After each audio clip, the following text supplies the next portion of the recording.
On today's episode, we invite longtime friend Jeremy Madson, aka the Duck, to put Mrs. Doubtfire to the ultimate test.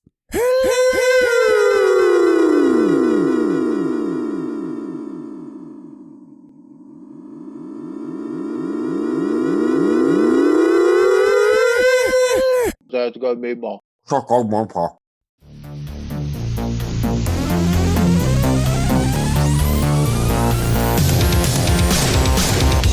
Welcome to the Nostalgia Test Podcast, the show where two longtime friends put their mainstream pop culture past to the ultimate test, the Nostalgia Test.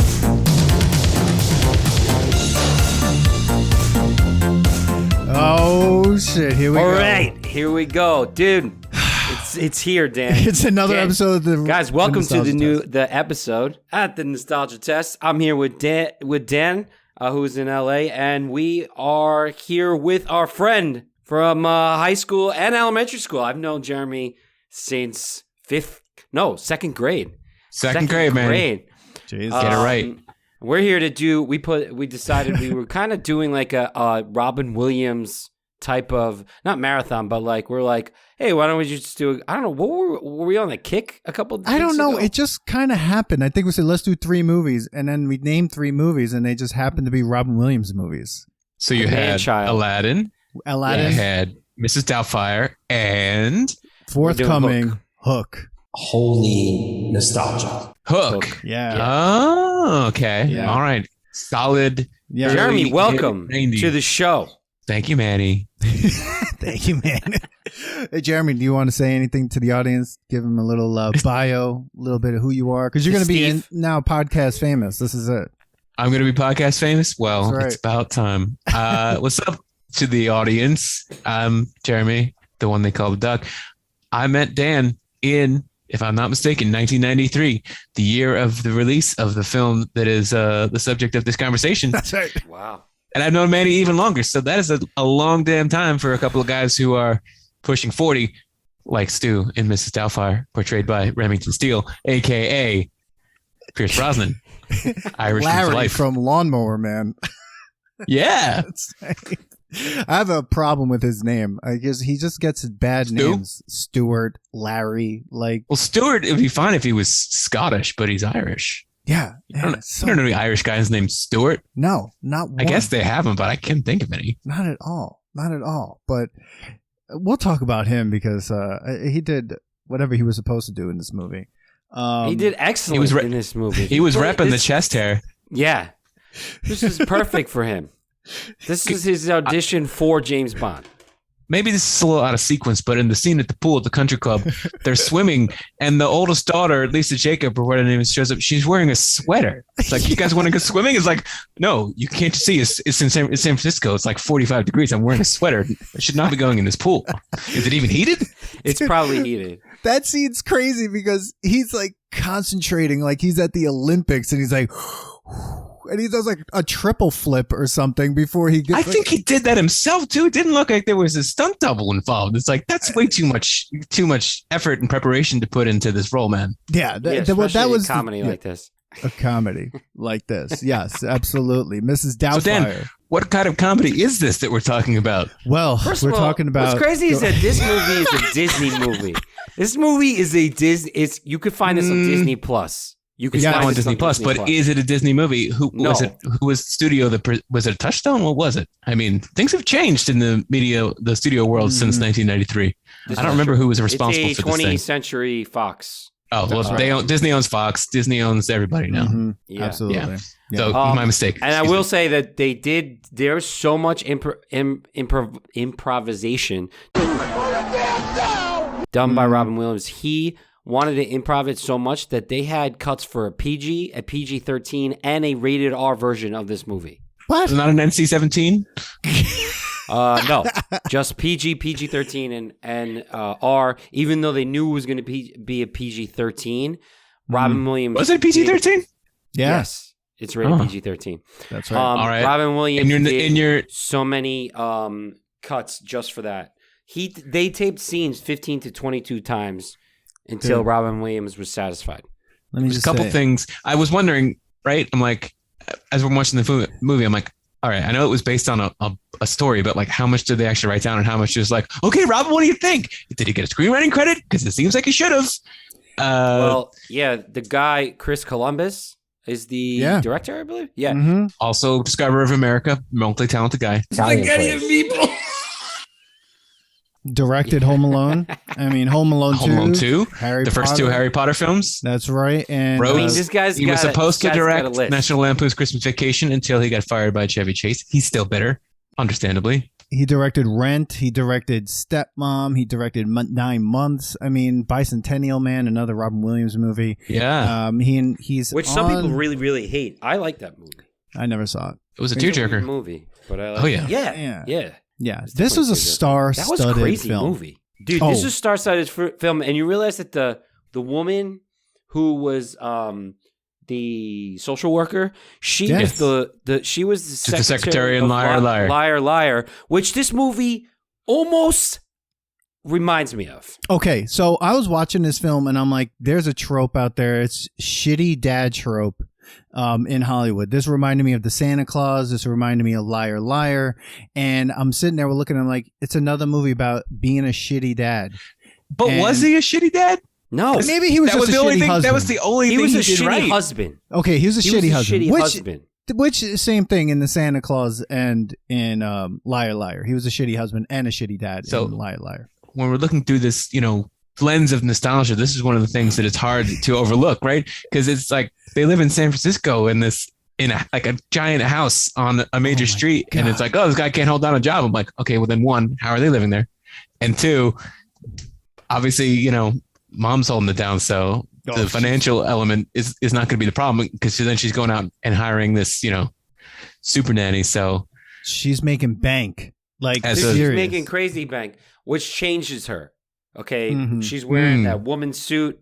Like she's a working woman.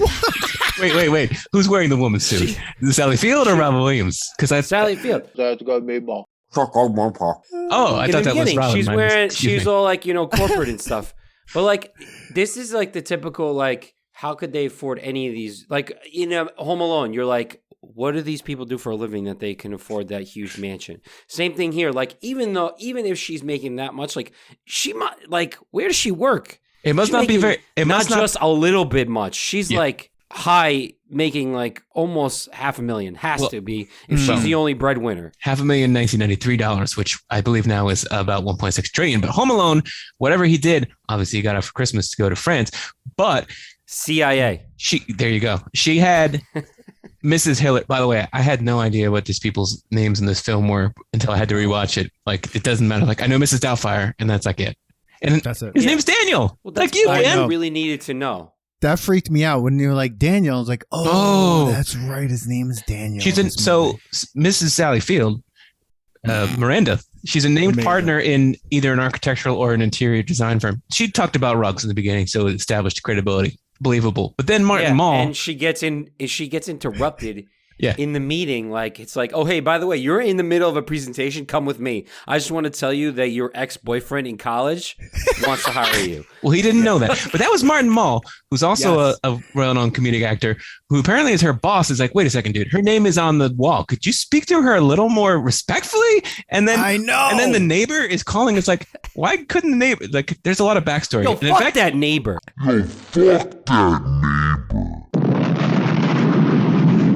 I understand they had to cut like 40 minutes out of the final cut of the film, and there was a whole subplot of Robin Williams, aka Daniel Hillard, aka Mrs. Doubtfire, like going about with the neighbor. But the first thing I'm thinking is, why is the neighbor calling the mom and the police before just going over and saying like, hey, maybe don't have a petting zoo in the street? Why is the petting zoo not going wrangling area? It's like the petting zoo showed up, opened the back of a truck, and was like, all right, get to it. And just like, let the animals go. The police. And how does Daniel afford all this? With Miranda's he just money. Put it on the credit card? The police are waiting there to confront Miranda. Did they even go and knock on the door? And like, no. Oh, we couldn't bother the residents of this home. Obviously a nice place, but whoever's walking into it, they're in trouble. Yo, and that cop was like, why is every cop in the movie straight from like the 80s New York? Like, Well, New York this has a guy lot was- of police, so they just have a lot to. They send so them. they outsource them to over. San Francisco. It's like, just go to San Francisco. Because if with I don't, your, with your weird I don't know accent. what a San Francisco accent is, but I'm sure I wouldn't respect it in a law enforcement context. No, it's really fucked up. Like she paints Daniel as being like such a dick. Like, but even in the beginning, like he's a nice dude. Like even when he's doing the voiceover acting, right? Mm-hmm. Like he's like so upset that he has to smoke a cigarette. A cartoonist smoking a cigarette. There and he, are like, a lot of things goes into this whole thing. that So don't he make obviously any sense. cares. Do you And remember you're just like, smoking? Yes, in movies? Yeah. I do remember. I thought it was crazy when they're like smoking and non-smoking section, Yeah. Yeah. and I was like, oh What? God. This Oh, is so you mean Yeah. the non-smoking section, the barge out in the bay? That's where you're gonna eat. Yeah, maybe they'll let you smoke there for 3 That minutes.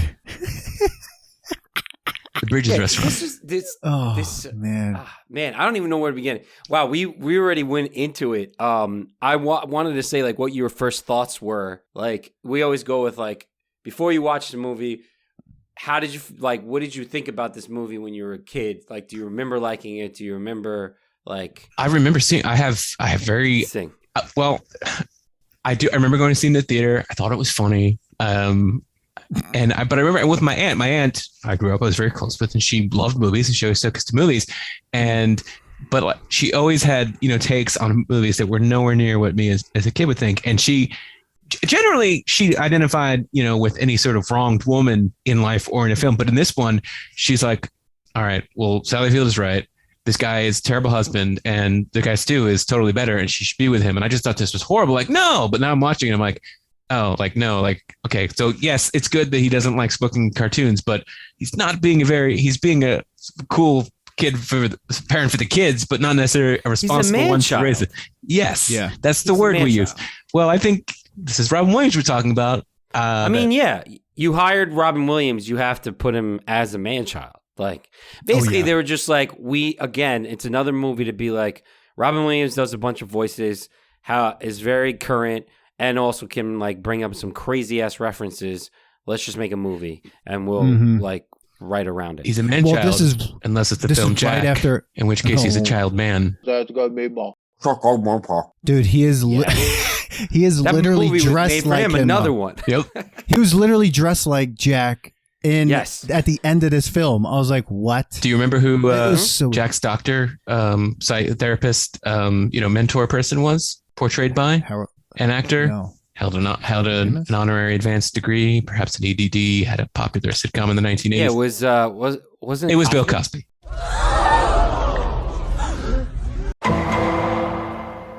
Yeah.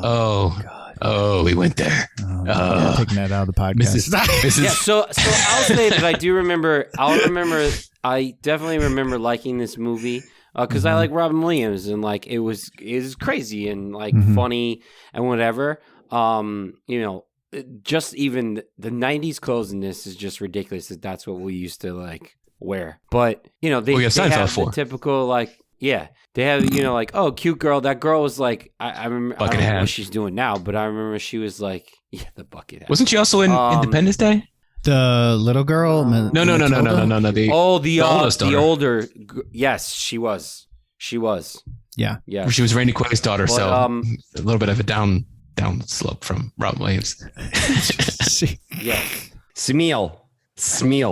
Yeah, so I guess the whole thing is that he just wants to be liked by his kids, so he's just not responsible at all. So he just gets to be like whatever. Then he learns to be Or, like, responsible through the prism of being Mrs. Doubtfire somehow. By being flagrantly irresponsible and committing arguably crimes against the law and possibly humanity, he learns how to be a better person. Dude, Yeah, I know. that's I'm the like, thing. wow, he's holding up 2 jobs before he could do nothing. And now all of a Nothing. sudden he's holding up 2 jobs. He learns how to cook. He cleans better than he's ever cleaned before, all because he was pretending to be somebody else. So all he had to do woman. was pretend to be a nice dude. Yeah, he learned how to be a better man by being a woman. There's something to be like said for acting that. like a woman. Yeah, and here's the other thing. What's so weird? Let's the go, bar Dan. was Let's so hear it. low. The bar was so low for him. It was basically vacuum, make some meals, make sure the kids do their homework. It's called the bare minimum for Get a being job. a parent. That's it. That's all he had to do.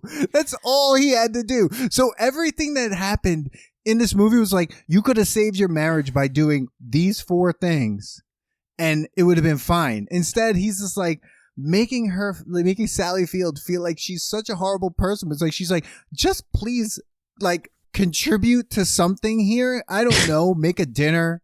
Like, he goes through so much like trouble to figure out how to cook gourmet meals and all this shit, and it all because he wants to see his kids. He didn't. He ordered out, and then he just plated. But then do that. No, but that was the first time, and then he like learned. He goes home and like studies even more. That's why this movie's so crazy, because like realistically, he could have just done this all, and he could have been like showed. I don't think they actually loved each other. I think this was a shotgun wedding. I think he got her pregnant, and she was like, "Oh, I guess we're getting married," because she's like, "Oh, I liked him at first, and then things got bad." Like, how long did you like him, dude? The kid's like what, 13? Yeah. The girl. The other kid's like 9. Like, it's not all of a sudden they're like, "Oh, our fights." Like, did you even love him at all? You again. It just so happens that her college love comes into play right before she gets a divorce. Bullshit. She was waiting for this. Well, she never. I don't think you can. She never loved him. I hate her actually. In this. Whoa, she's a terrible person. No.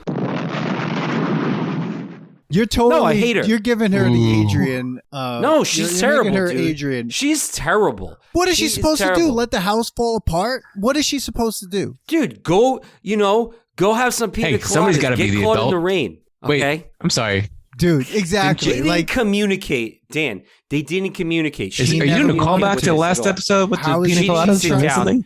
Because all she did was. Oh, look at that. I did. She did not communicate well. How are you supposed to communicate with that man? She started communicating with Mrs. Doubtfire. Because she actually had a conversation. She wasn't just screaming in her face, like culturally appropriating like everything and then like going, we're just trying to have a party. It's just like, yeah, I was coming home to have that too. Now you have a petting zoo here. The house is ruined. Some kid was hanging from the chandelier. Doing a choreographed dance. Table. She's working.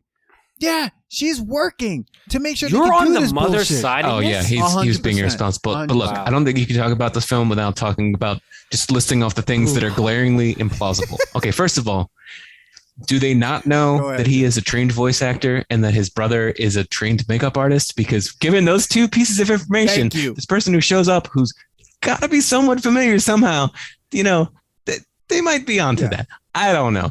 Also, I know things were different back then, but it's still San Francisco, even 30 years ago. And so Matthew Lawrence, middle Lawrence brothers, just glaring transphobia when he finds Mrs. Doubtfire urinating in a upright position is a little bit over the top. I mean, seriously, dude, he won't even hug his dad because all of a sudden he's like, "Wait, you're in girls' clothing." Like that was why. By the way, a weird. Why scene. is his gay brother happy he's becoming a woman? Like, I don't get the leap. Like, oh, you're gay, so you want everyone to change their gender. Of course, that makes sense. But think about it, like that character, Harvey Firestein, right? Also in Independence Day. Comes in, he yes, also in Independence Day. Dude, this was loaded with 90s awesomeness. But yeah, but like his role is basically this movie says, okay, Harvey Firestein is gay, so he has this superpower to make Robin Williams into a woman. And then his role is wiped off the face of the planet. For 2 hours, this movie's 2 hours and 5 minutes, 2 hours long. Harvey Firestein's what, in the first 32 minutes of the movie, 40 minutes of the movie? They have to do that whole matchmaker, make me. That's a highlight of the film, Manny. Come on. But the family seems, one, very transphobic, two, homophobic. So does the brother even maybe they let it. Is he allowed to be around the kids? Although he did reference him and Jack. Oh man. No, yeah, he said Aunt Jack. That was the companion. Oh boy. Yeah, but that's the thing. They don't even see each other. It's just weird. This is why I don't like the mother. Whoa. She's wearing pearls all the time. Because she keeps them away. She's probably like, you're never talking to Aunt Jack and your uncle. That was illogical, but okay. Because look at her. No! Wow. Look at her. Wow, man. She wants everything in place. Everything because has to be you're perfect. saying this because of the labels in the cupboard, which Daniel never appreciated until he became Euphigenia. Stumped you on that one. Okay, that's true. No, well, we got that. I don't like. We picked up on like that. Wow, Manny. Man, I'm still not. I don't. I mean, dude. Yeah, he was irresponsible husband, but like horribly at the same time, she couldn't communicate with him. Like, listen, everything was funny at first. Things aren't funny. You need to grow up. Like that conversation never happened. All it was like, I'm done. And she would talk shit about the father in front of the kids. I hate that shit. That should never happen. And listen, I come from a divorced family. That should never happen. Okay. Well, didn't he do the same thing? He did the same thing at that shitty dad dinner scene. When he gets Chinese food, and he basically like says that he wanted the mom to have dysentery, which then was basically explained. No, Dan, he said, "I hope she didn't die of amoebic dysentery." Oh, come on, we know where this is. We know where this. So you're going. telling me you don't like him at all? This is why I think I'm more on her side. Again, I'm going back to the idea that all he had to do was hold down a job, clean a little bit, help out at the house, and make sure the kids did their homework. He couldn't do that. He could. The fact that he couldn't do that was ridiculous. He refused. Right. He refused to do any of those things. Mm-hmm. Sure. She should have taken an ad out in the newspaper. Well, she did, and then he totally tortures her to death. I missed the part where she died. How does he tortures her? He changes the phone number, and then he keeps prank calling her. That's quite a leap from torture to prank calling. Because he wants to figure out how to get. This is how he sees his kids. Figure out how to get the job. Dude, this is how he gets to see his kids. The judge rolled it out for him. Clean your by the way, the timeline in this movie, but only gets to see them once a week. But that was after 90 days. The legal process, the makeup process, a lot of process in this movie move extremely quickly. For a film that lasts 2 hours and 5 minutes long, they could have wrapped it up in the tight 90. A tight 90 at least. This movie. No, man, they couldn't because Robin Wiliams was given free reign, and a lot of this movie, a lot of the different scenes, was 3 cameras improvising. Yeah, they had to shoot it 3 cameras just in case. Got to get that coverage. They did something different, so they get different angles and stuff like that.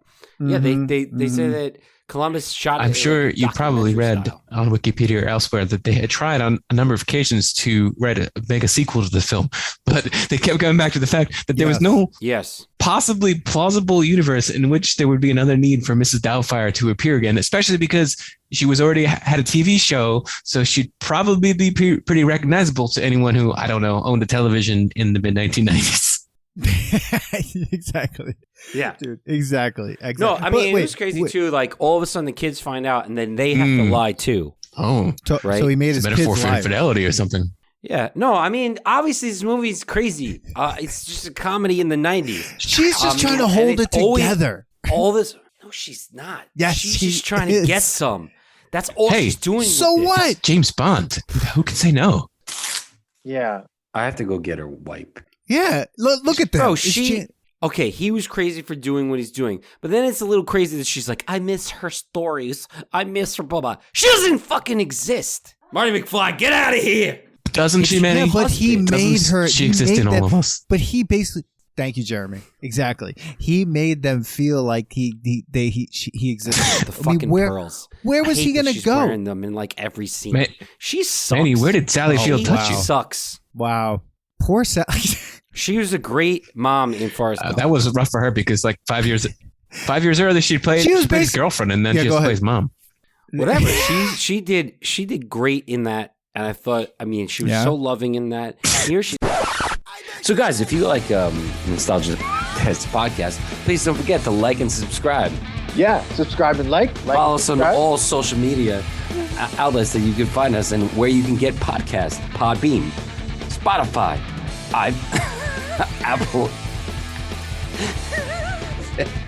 Fuck what? That, man. She had to. I don't like she her, basically man. No. did the same thing that she did in Forrest Gump, which was hold down the household and try to make a life for the kids and try to do everything she could to make this like work. She did the same thing in Forrest Gump. She did the same thing in Forrest Gump.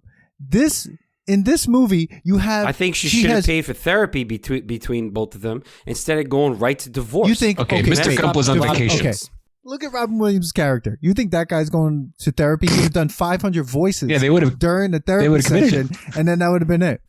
Yeah, I mean, maybe this already was tried, and this was her last straw. We don't know. You know, it's probably the fights happened a long time. Even the kids were like, "Oh, I guess you got fired again." Like, okay, the guy wasn't like, the greatest my dad's person, a dummy. and he had to get a kick in the ass by getting the divorce to finally change his ways, right? But he didn't know he was going to change his ways. He literally just wanted to spend more time with his kids, so he came up with this character because he doesn't know anything else, and he had to like escape to something else and then to be really himself because he doesn't feel really great about himself, so he feels better about being other people because that's why he's a great actor. So he's got a lot of freaking trauma. So you know what? Speaking of the character, how did he still get the job? We saw the restaurant. Like he practically like turned the place down, and it's like, hey, you know what? We came all this way. That's because that dude was drunk as hell. Wanted to hook up with the waitress's sister. What? You got a Didn't friend for even me? have the whole meeting. Remember, he's like, "Oh, does your friend have a friend for me?" And I'm like, "Wait, you didn't even talk Robert to the guy. Prosky You guys as are seen in just Gremlins drinking. 2, the new You guys batch. are just drinking."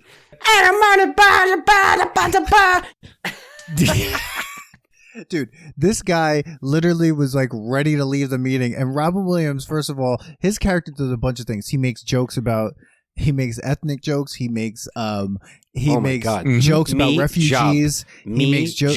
I was like, my God. There's a ton of gay panic. There's everything there was going some on. Indian joke. Yeah. And then during that meeting, he basically is like, oh my God, they caught me. Let me think on my feet. Hey, you know what happened? My old girlfriend here, I just had sex with her in the bathroom. Like, this is the man that is trying to get back with his kids. He's a fucking, like, he's a menace. He's a menace. He's just drinking. He's He's like, yeah, sure, I'll take a double. He's double fist. He's drinking double scotches, and then he's going. It didn't back occur to to me table, until now, wine. because having seen the film the first time when I was a kid, that like part of the reason this film that scene was so intense is because like he's drunk. Because apparently Daniel wasn't a drinker, but then he was, and then he tried to poison Stu, and somehow they wind up shaking hands at the end. So a lot went down in a short period of time at this restaurant. Yo, and you know the scene of him like dropping his teeth in the cup was made up. Robin Williams just did that, and they had like the cast reacted to it naturally. Like, dude, Sally Fields. I don't know if I'd go that far because like every reaction was on point. Well, they're probably just to this natural maniac. reactions. I mean, she didn't know what was going to happen. Exactly, but she kept it together. And Pierce Brosnan is just sitting there. Wow, Manny. Wow, I'm sorry, Manny. I don't like her character. You're giving her the Adrian. No, I don't know what it is. I just didn't like her character. I was upset about it. I don't love him, but like I'm like she wasn't even giving him a break for a second, especially at the whatever happened, it was crazy. But like she just sat there. Whatever. We saw one fight. I assume that Manny wants the dramatic prequel to Mrs. Doubtfire that no one is clamoring for. I guess I'm gonna go back and listen to your episode about Manny bashing Adrian because apparently she's his. Oh no! It was every episode of Rocky that anyone blanket. was on. Everyone didn't like Adrian. Nobody likes Skylar. Poor Adrian. She only was great one time. She was great. Nobody likes Skylar in Breaking 3. Bad, but and 5. That was the only time she was an important character. What was Rocky gonna say if there was no Adrian? Yo, lady. Yo, Paulie. Can we not bring up Rockies? We're over that. All right. I'm sorry, we touched the nerve. But hold. Let's just go back. I'm wearing Can a we Rocky take shirt, can we take a breath here for a second? We've been I feel like we've been screaming for 20 minutes straight. Hey everyone, it's Dan from the Nostalgia Test Podcast. Just wanted to let you know if you're looking for a unique customized gift for your friends or family, hire the Nostalgia Test Podcast to create a special personalized private episode or to roast your friends or family. We create each personalized gift with special show notes and quotes just like the real thing. And also, why not invite us to host your next virtual event? Go to nostalgiatest.com and click the Hire Us tab and let's get nostalgic. Where are we in this movie? The past. Everywhere. All right. What is your favorite scene in the movie? I mean, anytime where any of the montages are good, which is the transformation montage, the dude looks like a lady montage, just because of my penchant for Aerosmith. Well, I hate Aerosmith. Nobody's perfect. So the dude looks like a lady one where he's like playing guitar with the I mean the scene. I don't care about the scene. I just like the song. I'm like, he's not doing any cleaning. He's just dancing. Who dances like that? Doubtfire. It was a ridiculous scene. It's Doubtfire. That's my answer to every question you have about this film. Oh my god. I thought the scene when the social worker comes and he has to switch in between being Mrs. Doubtfire and him. The tension build on that scene, I thought was great. Just the way it was like a pot of boiling water was happening. Like literally, the way they were building it. Yeah, literally. So I thought that was great. And then I found out that the cream falling off of his face, like that was all improvised. He didn't even mean that, and he just like kept going because the lights that were shining down on that cream. Yeah. I have to go get a wipe, which is like making it melt. So he just, like when he was like, "Oh, now you got cream," and he just like went with that. So I mean, you got to give it to Robin Wiliams. Did a really good job of just constantly like going with the scenes. They said one of the worst things about it though is anytime he referenced other things, there has to be a lawyer who checks all that and then gets it cleared with other movie studios and stuff. Wow. So they're like, it took forever to constantly go back in the scene and be like, okay, hold on. And like go back and call and be like, hey, we referenced, Dances with Wolves. Can we say that in the movie? It was like speaking of tension and scenes. I bet we talked about the scene at the restaurant already, which is, I guess, the dramatic conclusion that brings everything to a head. What if he just said, "No, I'm sorry, I'm not going to go to your dinner after hours that I'm not getting paid for. That happens to be at the same time as an appointment I have." Would have saved him a lot of trouble. Thank you. I don't know, just an idea. Thank you. See, but that's something that adults do, which was not something that he had learned yet. You got to learn to say no. No. Right. But like then if they, just time traveled again in Ninja Turtles 3, but that's neither here nor there. You could argue that like without him doing this craziness, he would have never. No, that's clear. If he hadn't become Mrs. Doubtfire, he wouldn't have got to be Mrs. Doubtfire. That's right, Manny. No, I meant that. I'm sorry. As like the Euphegenia's show house that he gets at the end. Yes. Why is that name? Like, come on. Like, this is like, first of all, like, oh god. By the way, did what's his face? Today's episode of the Nostalgia Test podcast is brought to you by Lithology Brewing, located at 211A Main Street in Farmingdale, New York. Please go to www.lithologybrewing.com for more information. That's LITHOLOGY brewing.com. Oh, Dan was like, bleep. Get that on our Patreon. Yeah. We create it. But no, one of my favorite parts definitely is well, there are two. One just stuck out to me really was like when Sally Field said that she was going to pay someone $300 a week. Like Robin Williams' eyes lit up like, oh, whoa, $300. It's just like, I did the math. That's like $15,000 a year. Like, what are you going to do with that? In San Francisco at any point in history. At any point in time. It's not 1846. It's just like, oh my God, that. And I think the pool scene was like the funniest because, like, I love when he threw the lime and he's like, there's a drive-by fruit. There's a run-by fruiting. He pays for that girl's drink. Dude. It's on me. Yeah, he's just at that point, but he's doing that in front of Pierce Brosnan's friend too. Like he just talked to that guy and now he's like letting it all out. It's like, oh, I don't care. Like he's literally being so like flagrant at that point and he's just freaking out. It's just like at that point he's just like, I don't know what I'm gonna do because he got himself in too deep at that point. Like there's just no way you have any way out at this point. I mean, because when you think of that dinner scene, there's no way he could put all that on, run out. He must have been in that bathroom for a half an hour. Like where's he putting that mask? Like where? In that purse. In his Mary Poppins bag. Yeah. In the bag. Dude, no. Someone probably opened that bag. That's high quality latex that he kept behind the toilet. That's hygienic. And then put on his face. Oh no. It's a nice restaurant though. People probably Bridges. Going wild. Bridges. It was a run by Bridges in San Francisco. Yes, it was. Dude, I mean, everything. That scene is, I think, my favorite. That's one of my favorite scenes of the whole film. And what about the bus driver that hits on her? That or guy. him? Like, natural. that guy was European. It's God made you. Just like God made you. Takes all kinds. Wow. Dude, I'd That be guy. scared to see what this thing was if it was rated R. Oh, Like how offensive it got back then. it was already offensive as I was watching it. I was like, what?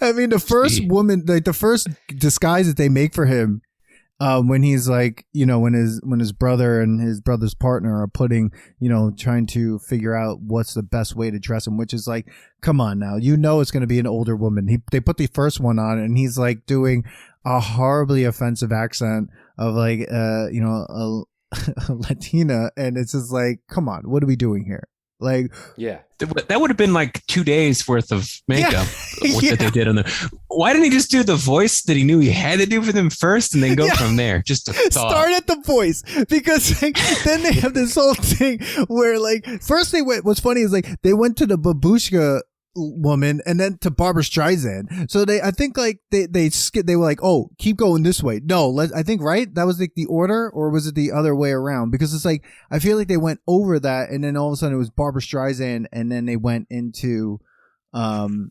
Doubtfire. I think after that. Yeah, I don't remember like The order. I don't remember the order, but I haven't like read up on anything of that scene, and I'm just wondering if like they just used like fucked up masks, and like he just picked up anything and like just like went with whatever he thought to get that scene going. Like that was an insane scene too. I mean, all the little scenes were crazy. I thought the actual Mrs. Doubtfire mask was like, it reminded me of Leatherface from like Chainsaw Massacre. Like when it was off his face, I was like, Jesus, with the wig and everything. I was like, this is like Texas Chainsaw 2. Yeah. Anytime a mask is off the face, it's the creepiest thing on earth when there's no eyes in it and it's flat. It's like something on the wall in Game of Thrones. Yeah. Everything about it was so weird. The girl has no face. But like when you were watching this, did you like remember every scene? Like you were like, oh, this is coming up, or like, or were you just like reminded? The major beats, the major scenes. Yeah. It was. I didn't remember a whole scene where he basically like flips out in the social worker's office and does all those impressions for her. Like I felt like I don't remember that, but that the way they cut that together was like. It was like he must have been sitting there for 4 hours doing like voice after voice and like, all right, do we have at least 10? Let's just put 10 together. It kind of reminded me of like the genie scene. Like when Genie comes out in Aladdin, when he does all the 10,000 years in a lamp will give you such a crick in the neck. Yeah, and like he just goes through all the different like famous people like in that whole thing. So it's probably that's what the thing is. Like they hired him for a reason. And they're like, all right, we're going to just kind of work around this and make it fit into this story about divorce. Right. They hired him to be Robin Williams, but then in the film, everyone hates him. Like, oh, you do a bunch of voices? That's stupid. Like, you're not talented. You're not funny. You could be a janitor at the studio. Yeah, fine, whatever. Here, just go do the job. We're not going to tell you what it is. Just go there. Yeah. Do this job. The guy's going to tell you. The guy in the little cap is going to tell you to mail the cans somewhere. He's not going to say where. He's just going to say ship them out. He doesn't care. Just get him out of here because there's going to be more that come in. Yeah, and then, but yet at the end, the judge is like, "You're a very good actor." Like based on what? Remember, the judge was like, "You fooled all these people and all that stuff." So like, but yet he had been told that he wasn't good. I don't know. Which, if I was a judge, 100%. Like, I mean, like this guy frauded everybody. He like did it for. I mean, I don't know what the time, how many days or weeks this was, but he had 90 days, right? And then the court. But I think it was early. Days. They came in early. I thought 2 months. Yeah. Did they? Yeah. Oh, because he got caught. Yeah. So 60 days. He did this for 60 days. That still seems fast. That's a lot of work for 2 months. For somebody who can't hold down a job, he sure did a lot of work. A ton of work. Just like, dude, he played soccer with the kids. All of a sudden, when he was like, when that whole like montage scene of them like doing things, like not only like at the first scene, Mrs. Doubtfire is making them do homework and chores, and he's sitting back drinking like a Tom Collins or something. Oh my God. Something like that. So yeah, they explain where he gets the mask and the wig and the bodysuit and everything, but like, where did he go out and find an entire like 60-year-old British That's woman's what I wardrobe wanna overnight? know. Didn't have any money, but let me just. He went to a let me thrift just buy shop, this. dude. Dude, if that social worker found all this stuff while maybe like he was in the bathroom or something, it would have been straight out of like Silence of the Lambs. Like, I feel like Yeah. The social worker wasn't put off that like the sister and the brother who were like The in their same bedroom? 40s, 50s, 60s are in the same bedroom, and like he's in the shower, he'll be right out. No!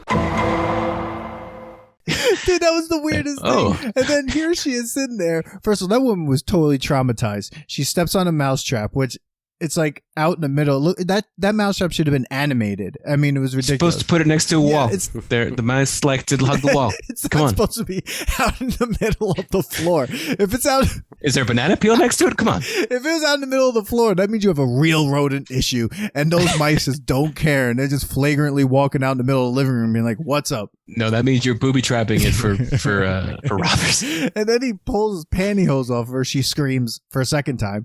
Then he scares the shit out of her when she comes into the kitchen. He's like, "Hello." I'm like, Hello! Another great opportunity to lie when she asks for a cup of Irish tea. Just say, "Oh, we don't have any." Like she makes it, but we don't have it. Like, sorry, I fine. would love a cup of English tea. First It's of just all, like, what? That What's the social difference? worker is like, "Oh, I'll come up with you." Like, what? Like, who? No, you're not coming You up. can You do it. gotta I wait. can do it. You gotta wait. No, My she's got to brother's inspect the naked. premises. It's her Okay. job. He's naked. You need Friday to night wait. appointment. He's naked. I'm gonna go see it, but you can't. Dude, there was a part though at that dinner scene where when Sally Field goes to take the little girl to the bathroom, and then Robin Williams tells the other two kids to go look at the dessert cart. He then basically tells Pierce Brosnan how much of a sex maniac Sally Field is, and Yeah. basically it's like saying that she has crabs. He says that she has crabs. Like, you have now lost your mind. You have literally lost your mind. This is Manny's hero for this movie. Like, No. I did not say he was my hero. I just don't think she's a saint. Okay. oh yeah, she has crabs. Okay. Saints don't get crabs. Freaking terrible. Her and a pearl necklace. It's terrible. I It's hated the 90s, everything man. about Pearl her necklace, outfit. 90s. Ugh. What did you want her to wear? I don't know. I hated her. Did not like her. I just didn't like her being. Thank Wow. God they got a divorce. I mean, and again, he's not the greatest person ever, but Nah. like, she's not. They weren't meant to be. Yet they Right. had 3 kids. Well, I mean, he made Took her him laugh. that long to realize that. But, dude, she was working all the time. I mean, like, so, I mean, she probably didn't really notice. It's the only way she could get off work is to go on maternity Yeah, leave. she was basically working all the time. This guy couldn't go and hold a job down. A job. You don't know that. Job. She said it. Well, they said it clearly. Can't hold down a job. Bit of a loser. That Daniel. Yeah. They said it You guys clearly. need to stop. All Daniel wants to do is go talking to his microphone. Bit of a loser. Wow, Jeremy. The meta narrative there is just. Please don't forget to like and subscribe. I mean, that's just the Dude, film. What do he you want even to tell you? he even finds time to play soccer with his kids. All of a sudden, they're going bike riding. Like, where was this when he was like a father? Like when he was there? We don't know that he wasn't doing it, but he didn't get credit for it. Mrs. Doubtfire did. Yeah. Everybody loves Mrs. Doubtfire. Maybe she should have just paid Daniel to be a father. And then he Well, would be fine. He offered. This was the whole reason he had to create Mrs. Doubtfire, because she shot him down when he said, "Well, just let me do it for free." She said, "Nah, I want to pay $300 a week of money that you have to also contribute to get a stranger to do it." Yeah. So you better hijack my newspaper ad. KL5. Yeah. Me job. That was a terrible No, scene. I am Job. Oh man, Job. that was the worst. Job. I guess it is job. And then like Mm. that nanny at the end, she's like, "I don't do windows. I don't do this. I don't do that. I don't do homework." I'm like, you know, this job She is doesn't- being she a said she- nanny, right? Like, She said she doesn't do reading. She doesn't do reading. Are you not able to? I don't do reading. It's like, oh god, it's like, I mean, what do you Reading do? to kids is fun. dude. Every time that little girl Matilda had a line, it was just like mic'd so oddly. She's like, What are you talking about? That is that. That is it. She just talked it with that one? That girl was possessed. The little girl. Mara Wilson? Yeah, I think that's her name. What is it? I think she's 65 years old now. It's crazy. Didn't Robin Williams just look old all the time? Like, Yeah. How old was Well, he when he looked did pretty much. this? He was like 42. Wow. He was 42. Sally Field was actually 6 years old. Wow. And Pierce Brosnan was literally not yet 40 years old when he was. Shut up. Yeah. I have to go get her wipe. Harvey Firestein, whatever, was also in his mid to late 30s. Wow. People just looked old back then, man. Dude, Not Pierce like Brosnan us. mailed it in when the movie was. Come on. Mailed it in. He mailed it in. Yeah. Well, he didn't have much of a part. I mean, he just was a straight man. He was just there. All he had to do was be handsome and charming, Manny. That's kind of his thing. I mean, it's no I mean, it Mamma wasn't Mia his movie. or Fire Saga, but no, it wasn't his movie. So this movie made, just to like put it out there, the budget was $25 million. And on Wikipedia, it said Just nothing. That's like a small budget it film. made like $441 million. There was not a lot of other options in the 1990s. Well, 1993. You go to the movies, you go to the movies, or you sit at home looking at the wall. Here's some of the movies that came out in 1993. Well, Jurassic Park made a few Jurassic more dollars Park, in 1983. Schindler's List, Tombstone, Dazed and Confused, Sandlot, Robin Hood Men in Tights, True Romance, The Piano, Alive, What's Eating Gilbert's Grape, Indecent Proposal, The Fugitive. Whoa. It's not Gilbert's Grape. It's What what's he's- eating. What's eating Gilbert Grape? Gilbert Grape. Who gives a shit? I don't care. It's not his grape. He's the grape. Great. Awesome. What's eating Gilbert's Grape? That's got me ball. That's the movie right there. Good question. Yeah, and a bunch of other stuff. The Firm, Carlito's Way, Groundhog's Day, Falling Down, Super Mario Brothers, Philadelphia, Groundhog's Day. The Crush, Demolition Man. I Hocus mean, Pocus. you're saying a lot of great movies. A lot of them. Free Willy came out in 93. Yes. A Bronx Tale Oh. came out in 1993. Dude, 93 Yeah, I mean, was how a much big more can we year. really talk about this? Cliffhanger came out in 93. Apparently longer. Look, I think that's all well and good, but the ones that you led with, Schindler's List and Jurassic Park, both came out in 1993, directed by the same person. So that was a good year for him, I guess. Spielberg. Sure, there was some sort of like... Ooh, Spielberg. I'm exhausted. Jesus, I feel like I've been screaming for 45 minutes. Like, How do you think Robin Williams felt? This is like when we hang out. We're all just like, nah. We don't have this kind of stamina anymore. We're not, together with a bunch of people screaming at each other in a room anymore. I just want to say this movie should I not didn't have like been, Sally Field's character. This movie was we got this that. movie was Point Break long, and it only needed to be as long as Liar Liar, which is about 80 something minutes. Wow, way over my head, but okay, point made. Hey, so I think we're in agreement that this film never should have been made, or it definitely would not have been made today. But yet, they made a Broadway musical version of it that launched right before the pandemic, and they still went forward with it. And they said, "No, what? Screw it.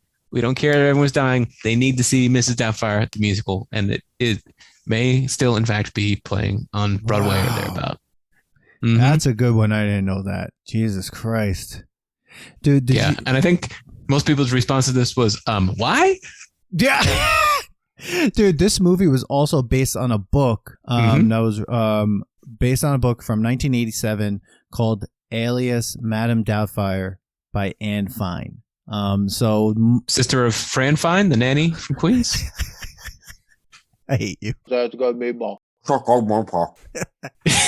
The Flashy girl from Flushing. She love that show. She much like Cocktail, this movie was based on a book. So Cocktail was based on a book? Yeah. I thought it was based on a placemat from a diner. Oh no, it was based on a novel. And the novel possibly was about the TGI Fridays franchise. I believe the guy who started was making up in his business class. I'm telling you. TGI Fridays, the guy who started TGI Fridays just wanted to meet girls. No joke. That was it. He's like, I want to meet girls. I'm going to make a bar. Sounds like Cocktail. Yep. Sounds like the fucking plot of Cocktail. Put it in a mold. Cocktail takes cocktails very seriously, as Mrs. Doubtfire does not take transgender, anything seriously. Nothing. Just being a dad. One It's last. the most important thing. Yeah. Be clean. Make some dinner. Get a job, and you won't have to dress up like Mrs. Doubtfire. Words to live by. That's basically. Oh, and one last thing, which is funny. At the end of the movie, his station wagon is much cleaner than it looked in the beginning of the film. It was dirty. They do have car washes in the 90s, you know. Well, I know, but the whole point, he's a dirty, like, whatever, like, idiot. And then in the end, he learns how to wash his car and vacuum. Not everybody knows how to vacuum, let me tell you. I vacuumed Manny's entire house in Vermont. It was great. That's great. I loved it. Oh, my God. So here we are. I think we're at that moment where we go, does this movie pass the nostalgia test? What are the criteria of this nostalgia test exactly? I don't think anyone explained this to me. I mean, so basically, when we do it, it's like, okay, there's something that could just be nostalgic, and it makes you. So does it have any? It was good, but Yeah. it just stays nostalgic, and like you don't think that it would be like something that you'd be constantly wanting to watch. Yeah, you're not going out of Does your it- way to watch this. Does it have any redeemable value now, or is it all just based on how I felt about it at the time? Right. Like, Yes. basically, yeah. Or is it just bad? terrible? Like it actually isn't the way you remembered it, and Yeah. it's terrible. Like, take your pants Well, off and jacket. You know, I didn't figure out or the the pun in that three- until about 2 years ago. Me too, dude. When I started this podcast. I'm like, oh, that's a joke, and it's a dirty one. Okay, good one, guys. Oh, my God. Shouldn't we take off your jacket and pants? I don't get it. Well, Oh, man. you know, it's hard. In this case, it's very hard to remove the nostalgia component because I think for anybody in our general age range, Robin Williams was like our surrogate screen father, and he made all those, kids movies. And so it's just kind of inextricable from being kids. But you put anybody else in the role, it's a different film, but it's not one that we want to watch. It's not one we'll be talking about. So I think that's a failure. I think it fails the test. Okay. Manny. Yeah, I almost don't want to say it was bad. I definitely. I agree with Duck. Like, it was a good Robin Williams film. Made him shine with all those different like characters that he does, but definitely just stays nostalgic. This thing is, no. It was I hate. Yeah, but what'd you her. think about Sally Field's character?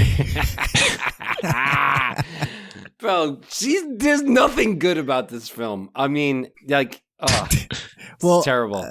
It's terrible. I don't even know It if does it's not hold up. Like, is Next Friday better? Is Parent Trap better? I'm trying to like think about other comedies. Problem in Child. the 90s, Problem Child. Like, I get, like there's movies that I could just like slip into it and just be in that world, and like suspend my disbelief. But this one was just like, okay, I see what they were doing. Like he had to do all his characters, and then there's just a lot of problems with it. So I don't think it definitely does not. It's not like I'm going to be like, yeah, I can't wait to watch this like every year. I don't have 2 hours. This movie, Yeah. I think it doesn't pass because there's a lot of caveats to this film. Like there's too much explanation that you have to make to like before you go, hey guys, this is my favorite film.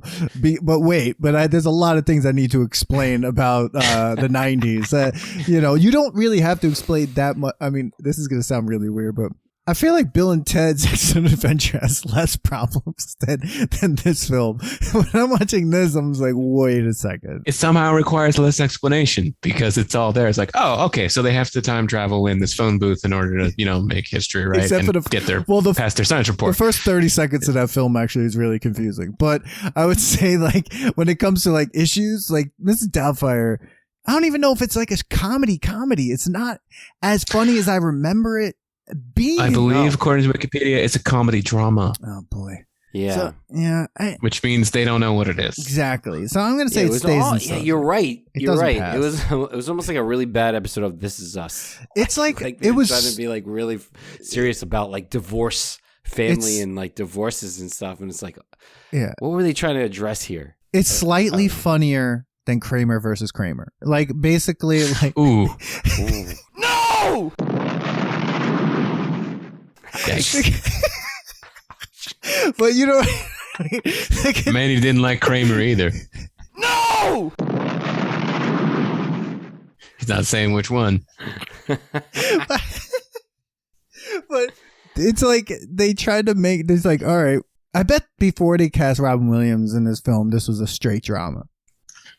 I mean, I think I read that there were a bunch of Tim Allen had turned it down. oh my God. Yeah, thank God. Then And some other 90s people. I don't remember who. I think Wikipedia probably. But hey, bonus question. The song Dude Looks Like a Lady was written about a famous dude who looks like a lady. Who is that dude? Oh, I don't know, bro. Who is that? Vince Neil. Shut up. That's Are what you they wrote. kidding me? True story. Oh, True story. man. Steven Tyler, a dude who looks like a lady, cruised into a bar on the shore. Her picture graced in the ground on the door, but it was actually Vince Neil of Motley Crue, who in the mid to late 1980s did in fact look like a lady. Wow. Nice. Mm-hmm. I Nice. am not a fan of. Do you know that this is on the list of the top 100 funniest American movies in the year 2000? What?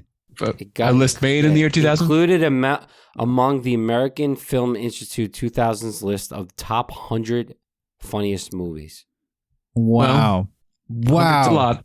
Do you want to hear all the people that were considered for this role? Here we go. Ready? Sure, you're going to tell us. Bryan Cranston, Mel Gibson, Harrison Ford, Tom Hanks, Rick Moranis, Bill Murray, Michael Keaton, Alec Baldwin, Steve Martin, Kevin Kline, Bill Paxton, Martin Short, John Candy, John Goodman, Jeff Bridges, Kurt Russell, Arnold Schwarzenegger, Chevy Chase, Michael J. Fox, Kevin Bacon, Jerry Seinfeld, Jason Alexander, Daniel Stern, Billy Crystal, Happy Birthday, Charles Grodin, Dennis Quaid, John Travolta, David Hasselhoff, Bill Pullman, John Ritter, Richard Gere, Robert De Niro, Jeff Daniels, Dan Aykroyd, Bruce Willis, Rowan Atkinson, Jim Carrey, Tom Cruise, George Clooney, Kevin Costner, and Sean Penn were all considered to play. Okay, who was the coked up casting director who sat down and rattled off that list of names? Yeah, they were just rattling. Here's every off name I anybody. know. This was a money grab. That's Dude, all I that would was love to then. have seen Sean Jim Carrey Penn. would have been the only.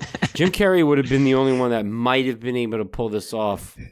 Nobody knew who Jim Carrey was in 1993. Yeah, but like you can say Bryan Cranston. Imagine Bryan Cranston in 1993. Sean Penn? Sean Seinfeld. Penn. Dr. Tim Watley. Dude, the only one that I think would True. have been great would have been Michael Keaton, because Michael Keaton, I don't know. There's just That would have been a different movie, though. Yeah. Hey, Yeah. I'm a stuffer. Harrison Ford. I mean, he would have. It would have been boring. It as would have hell. been a drama, bro. Yeah, he would. That would have been a drama. Well, Sean Penn. It would have been even more dramatic. It would have been ridiculous. It would have been method. He would have.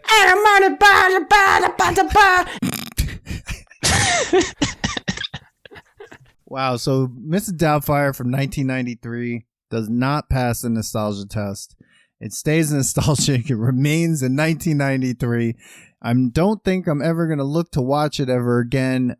It is 2 hours.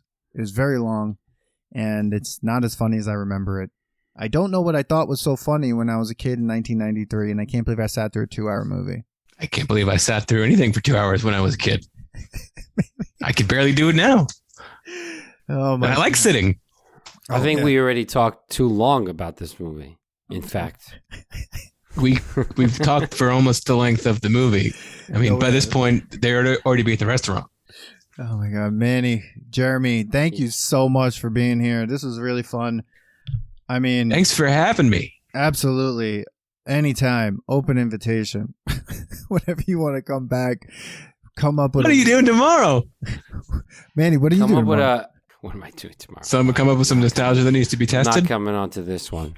But yeah, thank you so much, Jeremy, for being here. The Duck, everyone. Jeremy, before you go, Oh, go ahead. one man. last thing. Have you seen Rescue Rangers trailer? Oh, I caught bits of it. The new one, the Andy Samberg one.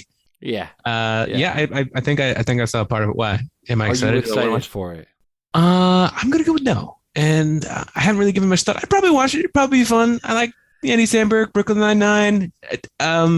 The Lonely Island movies. Those guys are insane. But like DuckTales was my favorite show of all time, which is on around the same time as Rescue Rangers. And I just don't really have any interest in watching the new one with David Tennant and whatnot. I even have here's a vintage early 1990s unboxed not yet unboxed Scrooge McDuck Kellogg cereal toy on my Dude, desk. Scrooge McDuck is in it. He's swimming in money. Okay. In That's the trailer. what he does, man. Manny, don't I know. try to convince him. He doesn't want to see it. He doesn't Dude, it's give a gonna shit. be. You're gonna watch it. It's gonna be an What- Easter egg of Oh. our nostalgic. What I think they it's gonna need be to Roger do, Rabbit 2. just bring I back have a kid. I have a kid now. I'm gonna watch it. just bring eventually. back Tailspin. That's what I'm looking for. Bring back Tailspin. Oh, fuck yes. Oh, yeah. Tailspin. Oh yeah. Oh, yeah. Tailspin. Tailspin. And another tailspin. Wow, and there we go, everyone. Manny, thank you so much. Manny, good to see you again. But Good to see just you, Dan. totally just another movie that from our childhood, just like on the Goodbye. You shelf. ruined our childhood. Thanks. Hopefully, what it's all about. Hopefully, when we watch the hook, we talk a little bit better about I don't it. know but I'm about not that. really sure. I'm not really sure, but Hey, everyone. it's got Dustin Hoffman from Kramer At vs. least Kramer. it's not. At least it's not Peter Pan like the original. It's got All no right. problems. We gotta go off this tangent. Tell us It's what you gonna think keep about Mrs. Doubtfire. Did you remember that it was 2 hours long? What were your favorite scenes? And does it pass the nostalgia test? Tell us on Instagram and TikTok at the nostalgia test, Twitter at nostalgia test. Hit us up, follow us at nostalgiatest.com. Hit us up with a rating, review, and yeah, we'll see you at the next test. Boom. Thanks for listening to today's episode. Please subscribe to the Nostalgia Test podcast to know when new episodes drop. Don't forget to leave us 5 stars and a positive review so more people can find the podcast. Share your thoughts and memories on today's topic on our Twitter at Nostalgia Test and on Instagram at The Nostalgia Test. Tune in next time because you never know what pop culture will pop up on The Nostalgia Test.